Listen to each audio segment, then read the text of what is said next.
viruses in cells. If you ever had a cold or a flu, you probably hosted viruses.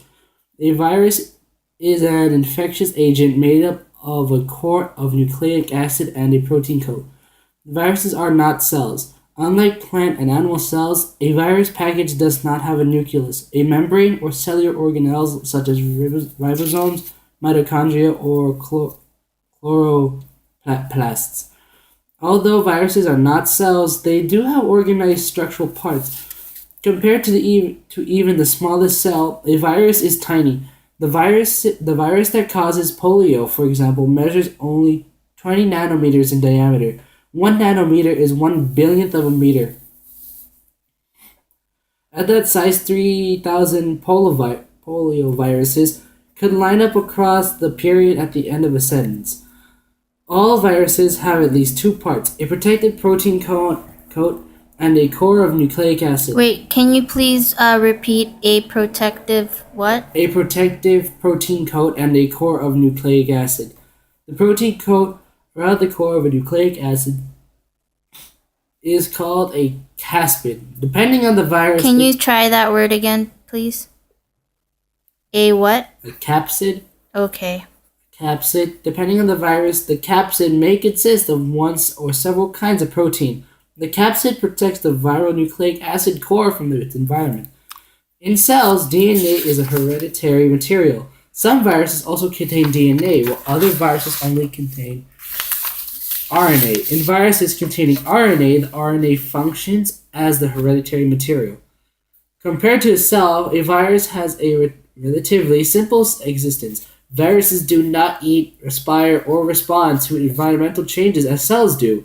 It should not surprise you, therefore, to learn that viruses have fewer genes than cells have. While a human cell may contain about 100,000 genes and a bacterial cell about 1,000, a virus may contain only 5 genes. You're not almost done. In the figure, you can see the parts of an influenza virus, a core of RNA, a surrounding capsid, and an outer covering called an envelope. An envelope is an additional protective coat usually made up of lipids, Protective what? Protective coating, usually made up of lipids, proteins, and carbohydrates. Envelopes are found only in viruses that infect animal cells. An envelope has a spike-like projections that recognize any bind to complementary sites on the membrane of a cell being infected. Wait, and what? And that recognize? Recognize and bind to complementary sites on the membrane of the cell being infected. Think about how a prickly burr sticks to objects. Viral replication, ticking time bombs. Viruses do not reproduce, they replicate. Reproduction, which is a characteristic of living things, involves cell division. Replication does not involve cell division.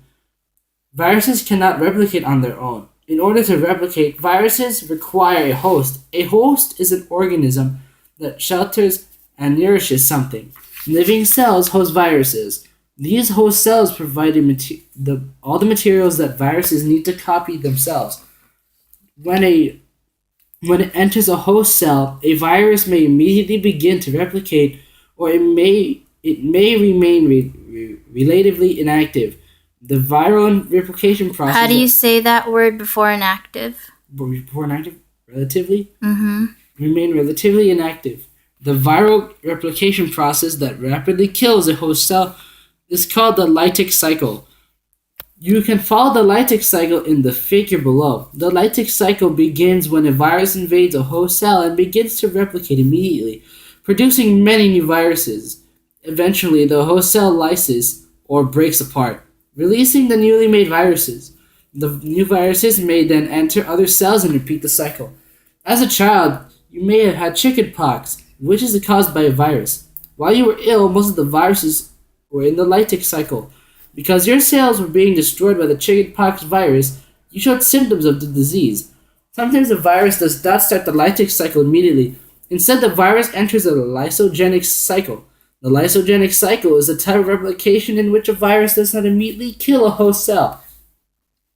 During the lysogenic cycle, viral DNA... Wait, sorry. After the lysogenic cycle is a type of what? Is a type of replication Mm-hmm. in which a virus does not immediately kill a host cell. Okay. During a lysogenic cycle, viral DNA inserts itself into a host cell's chromosome. A viral DNA segment that is inserted in the bacterial chromosome is called a prophage. Mm-hmm. A host cell carrying a prophage may divide many times. The prophage is replicated every time the host cell chromosome replicates. Every time the what? The host cell's chromosome replicates. You're almost there. Some prophages remain in the lysogenic cycle indefinitely. Usually, however, some type of environmental stimulus eventually results in the separation of a prophage from the chromosome in a host cell. The viral DNA then enters the lytic cycle. The virus that causes cold sores in humans can go through the lysogenic cycle. For example, cold sores erupt when these viruses enter the lytic cycle. Cold sores erupt. Erupt when these viruses enter the lytic cycle.